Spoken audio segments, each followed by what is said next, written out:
Hi guys, welcome back to my channel. I'm Sneha and today's video is the tips and tricks on how to write an SOP. So without further ado, let's get started with the video. So make sure that you guys stay till the end of the video because I have something important for you guys at the end. So for all of you guys who do not know what an SOP is a statement of purpose. So there are two places where you can actually use your SOP, the statement of purpose.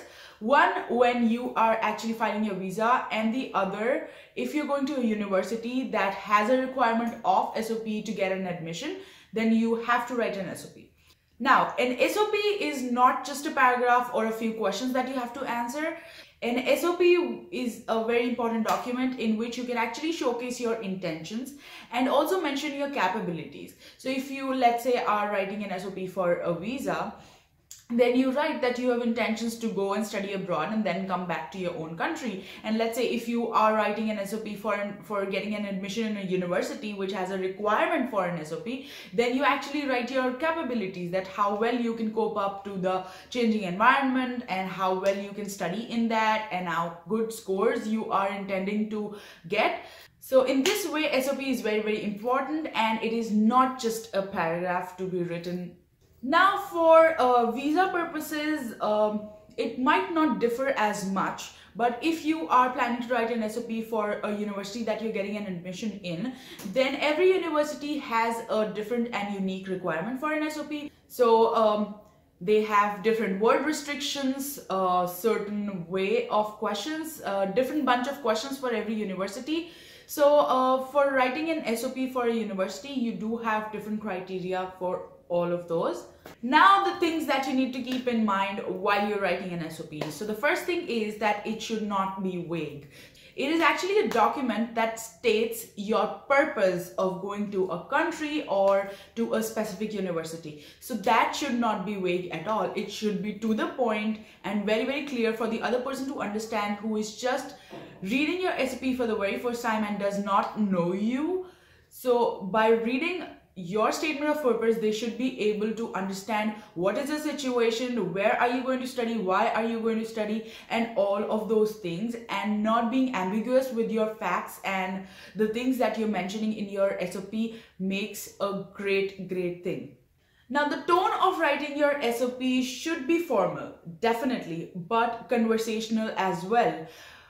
If you are formal, then you are just writing to the point things and not actually describing them as such, and the person who is reading your SOP at the other end won't be able to understand in deep what is your intention, what are your capabilities.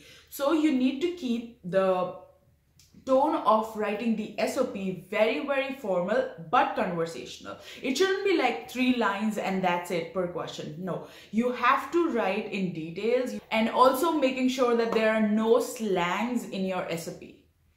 Because it is a formal document, you are making it conversation, but it should not have slangs at all. Now convey and write whatever you want to actually say or to mention to a university that you're going to attend or to a visa official. So you have to make sure that you convey what you intend to do. If you want to go to a certain place and study there and you have an intention of coming back, you convey it on your SOP.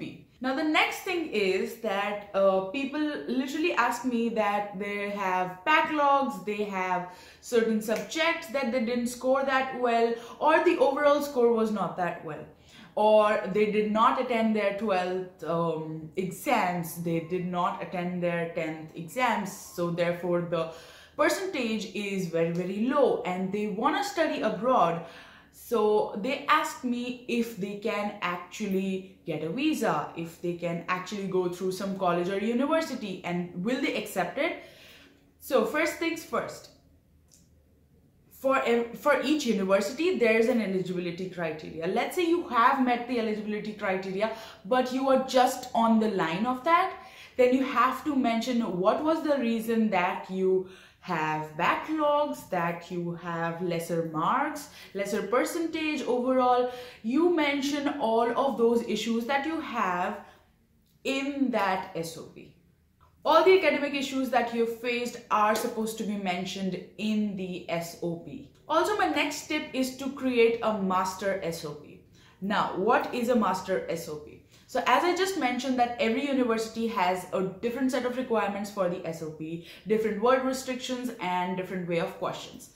So what you do is you write a generalized master SOP, and for visa you just make one SOP, right? For university you make a master SOP and then tailor it every time that you're applying to a university or to a college. You tailor it every time and then send it to them.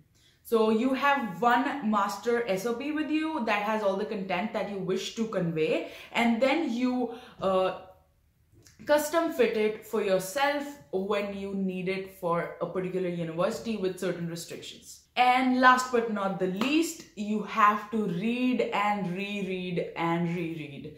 So you have to read your SOP a lot of times before you actually submit, because you have to keep in mind that you are giving this SOP to a person who does not know you personally and is going to know all about you with that SOP only. So you have to make sure that you're not making any mistakes with the facts and also in spelling.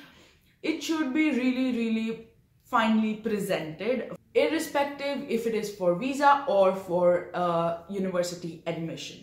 So these are all the things and tips that you need to keep in mind while writing an SOP, but how you are going to write an actual SOP. So if you need help with that, I am going to link an ebook which is totally free of cost in the description box down below. You can just go ahead and download the PDF. Look at how to actually write an SOP, because I cannot share with you an SOP personally because it is not correct to share a personal SOP with everybody. So I'm going to link down the ebook and you can get all the tips and tricks from that ebook and write an actual really great SOP that will help you to get your dreams. So guys, this was my short little video. If you like it, then please do not forget to give this video a big thumbs up and also subscribe to my channel. I'll see you guys next time with my next video. Bye.